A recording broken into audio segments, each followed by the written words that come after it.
Geno Smith has been injured at the Seahawks training camp, but don't worry, it's not that bad. We'll have all the updates here for you. And the Mariners, with a big win over the Phillies, is the offense officially back? I'm Levi, this is the NW Sportscast. Welcome back to the show. It's been an extended leave of absence for me and for my cat. Siri says hello as well. It's been an extended leave of absence for me. I've been working really hard this summer, doing a lot of projects as well as working at the pool. But I am back. I'm back in full, in whatever you want to say, full capacity. I am back to the Sportscast, and Siri wants you to know that he is back as well. So we are talking Seahawks right now. Let's pull up some footage from Seahawks training camp. Siri, I need my I need my mouse. Pull up some footage from Seahawks training camp, and we're gonna just watch what has been going on with this team while I kind of explain to you guys what has been happening.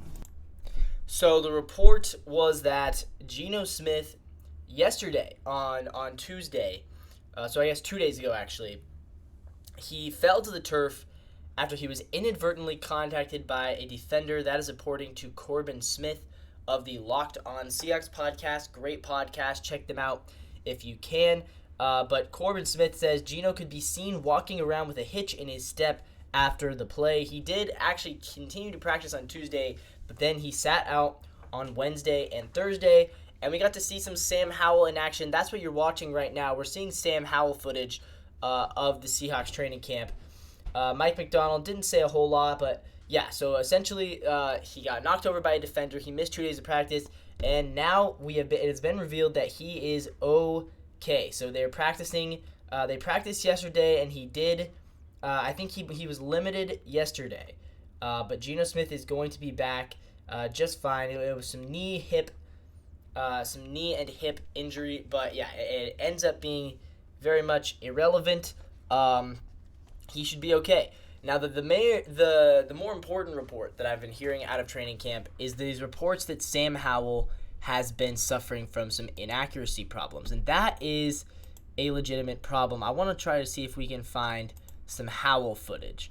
I want to see if we can find some. There really isn't a whole lot of throwing footage from Geno or Howell, but the reports is that Sam Howell has been very inaccurate this camp, accordingly to sources alarmingly inaccurate. That is, yeah, here's what I'll say about that. When we made the trade, I said it didn't make a whole lot of sense to me. I said, do we really want to trade? Here's some throwing, so let's see how this throw. That one looked good. When we made the trade, I said, this is a guy who led the league in interceptions. Do we really want to bring him in? And everyone was like, yeah, go, come on, let's go. Sam Howell, he's so good. All I'm saying is, look, we've seen backup quarterbacks come here and do well. Geno Smith, obviously, and there's also a lot of backup quarterbacks who are just backups. And I think that's what Sam Howell is. I don't think he has a future as a starter, but I never have thought he really has a future as our starter. So he has not, changed my mind yet. We'll see if he is able to. Other than that, though, yeah, I am excited for the Seahawks season this year. I think that it's going to be a fun year. It's fun going in with not much expectations because I'm expecting about 6 to 8 wins. I think 7 kind of is that sweet spot. If we win 5 or 6, I wouldn't be shocked. If we win 8 or 9, I wouldn't be shocked either. But I'm kind of expecting around 7-win season, and that's fun because it allows me to just go in without the stress of playoffs, which I think is, when you have a Hall of Fame coach like Pete Carroll, a Hall of Fame quarterback trajectory like Russell Wilson, I expected every single season we're going to be in the playoffs. And every season that we weren't in the playoffs, it was like a disappointment. And this year is not the case. This year, similar to the first year of Geno, I'm going in with not a whole lot of expectations, which makes it more exciting for me as a fan because I can just go watch the games and win or lose. I think I'll be a lot more generally happy and optimistic after games because I'm not expecting this team to have the pressure of having to win a Super Bowl. So the Mariners, get into the other main Seattle sports team. The Mariners have been cooking lately. offensively at least. They did drop 2 out of 3 to Boston, but they have won. Going back to the start of the Chicago series, they have now won 5 out of their last 8. 5 out of the last 7, actually. They're 5-2 in their last 7 games. They swept Chicago 1-2 against Boston, and then they won last night 10-2 over Philadelphia. Brian Moo pitching a great game. The offense going off. And that's been really good to see. My question is, can we see this offense sustain this performance? Because when I look at this team, look at this offense, I see a bunch of guys who are either underperforming their career norms, guys like Garver, Polanco, Haniger, J.P. Crawford when he's been there, and even a guy like Cal, who I think has been good lately.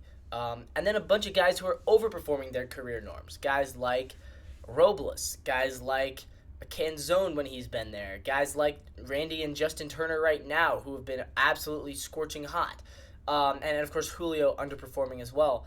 So my question is this, can we see this stuff continue? Because I really want this team to be a powerhouse in the last month of the season. Like, I want them to be winning the division, I want them to find their way into the playoffs, and I want them to actually make some noise in the playoffs. And I know they have the talent to do it. I don't think it's a talent question, but I do think that it is a question of the offense. Because the pitching has the talent. The bullpen even, I know the bullpen has struggled lately. The bullpen has the talent. We just added, we're watching a Grand Slam right now. Bam! Justin Turner. We're watching a bullpen that just got 2 really good reinforcements. I mean, Yimi Garcia and JT Chargois are both legitimate players. They're both going to, I think, change the trajectory of this bullpen, hopefully at least. And, if Gregory Santos, if he can ever get healthy, that would be huge as well. But the question is really an offensive question. It is a question of, is this offense, do they have the tools in this offense? Do they have the players and the tools to make a sustained offensive run? And the unfortunate thing is that offenses are very hot and cold. So we have to make sure that when we do have that sustained offensive run, it happens at the right time. Because offenses, you'll see a team score 10 runs, average 6 runs a game, 7 runs a game for a 10-day stretch, and then the next 10-game stretch, they average 1 run a game. The Mariners have to get hot, but they have to get hot at the right time. They have to get hot at least one more time during the season so that they can lock up a division title. And then I think they have to get hot during the postseason. And if they're not hot during the postseason, I'm not sure how they're going to go anywhere in the postseason. Now, like I said, do they have the ability to get hot? Absolutely they do. They have the tools. We've seen everybody on this team now outside of, I guess, Haniger. Haniger hasn't really had a hot stretch, and JP hasn't really had a hot stretch.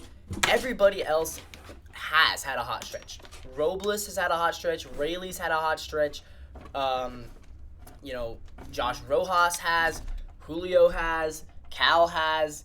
Dylan Moore has. Mitch Garver had a hot stretch in June. Polanco is on a hot stretch right now. So we've seen pretty much everybody besides JP and Mitch Haniger have had a hot stretch of play. The question is, can enough of them get hot at the same time together to make a sustained run in the postseason? I think they can. I don't know if they will, but I think they can.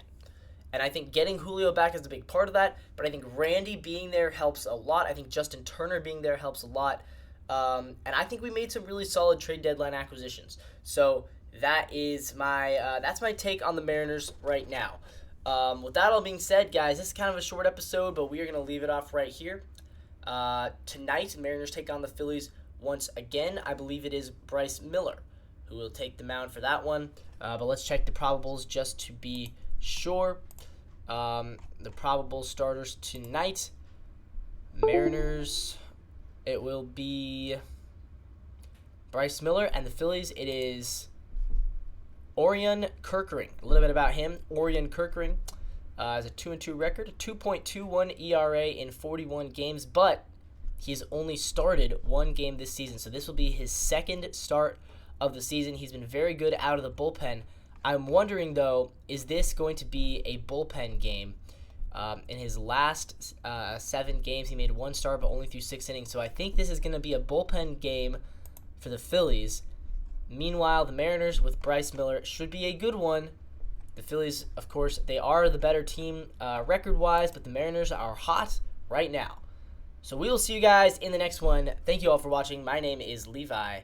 And with that, I will say go Mariners, go Seahawks, and see you tonight for the postgame.